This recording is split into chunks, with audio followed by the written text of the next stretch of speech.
The drama surrounding the Indiana Fever's locker room during the summer of 2025 only deepened as the season unfolded, revealing a story far more complex than any box score or highlight clip could ever capture. What the public saw from the outside was a team riding the wave of Caitlyn Clark's meteoric rise, selling out arenas, dominating headlines, and becoming the center of every conversation in women's basketball. But beneath the bright lights and the packed crowds, a quieter, far more revealing story was taking shape behind closed doors. It wasn't about organizational restructures or ownership directives anymore. It wasn't about practice facilities, front office reshuffling, or the alleged declaration that Caitlyn Clark now held the throne in Indiana. It was about the people living inside that environment every day. It was about athletes adjusting to new realities, redefining their roles, and learning to coexist with a generational star whose presence changed everything. When Dana Bonner walked into the Fever locker room in June, right before stepping away from the team entirely, her teammates had no idea what was coming. A veteran of the highest caliber, with championship rings and all-star appearances that commanded instant respect, Bonner was expected to be a stabilizing force for a young, ambitious roster. Her sudden disappearance cut through the team like a blade.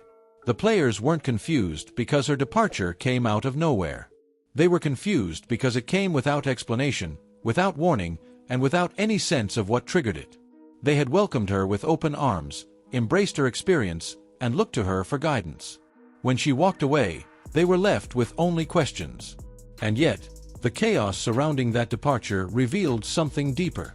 It showed how difficult it is to be part of a team orbiting around a star as bright as Caitlyn Clark. For every headline praising Clark's shooting range, her impossible passing angles, or her ability to shift the momentum of a game with a single play, there were teammates adjusting to the ripple effect she created. For some, the adjustment felt natural. For others, it created friction. And for a few, like Bonner, the fit simply wasn't sustainable.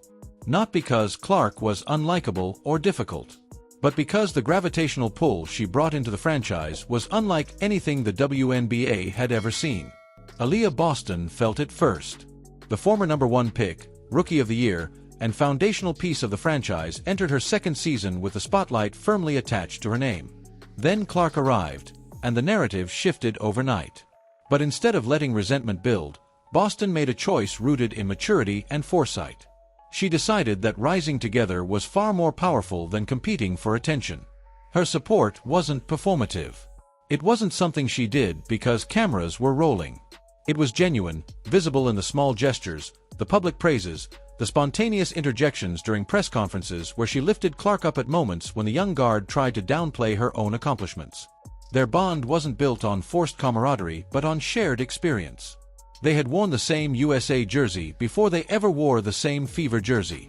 They had seen glimpses of brilliance in each other long before Indiana drafted them both.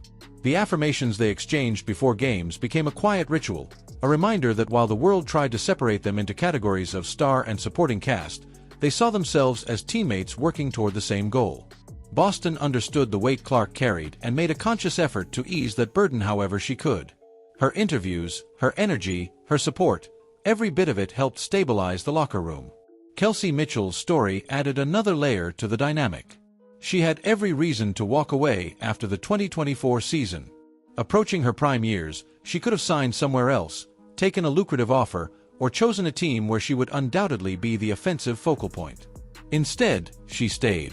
Not because she had no other options, but because she believed in what Indiana was building.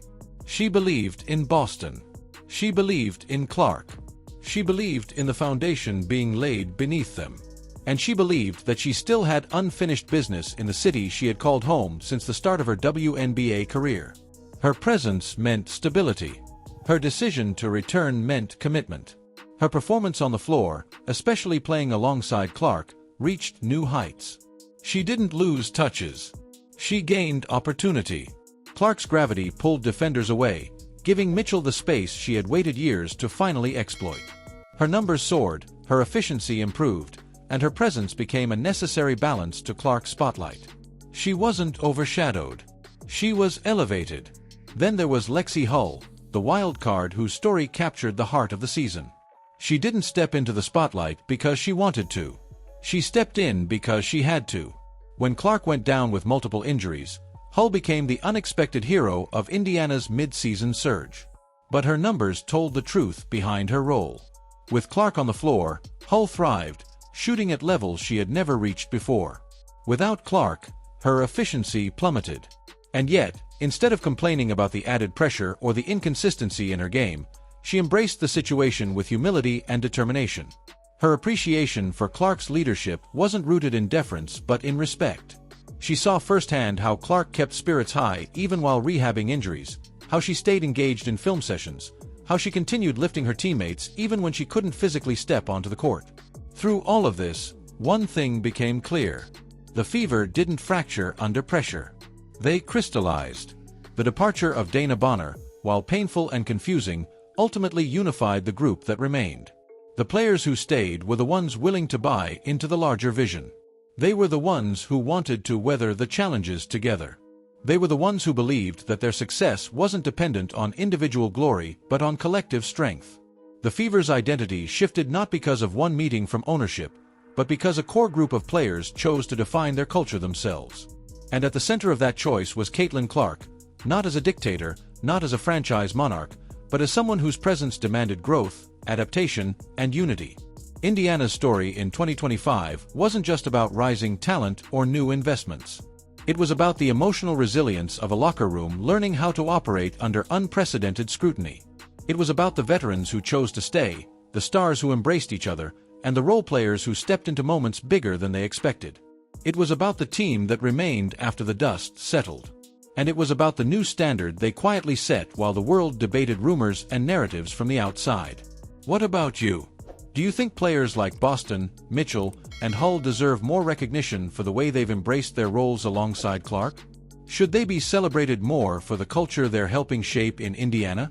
Share your thoughts in the comments, and if you want more deep dive storytelling into women's basketball, make sure to like the video, subscribe to the channel, and turn on notifications so you never miss the next breakdown.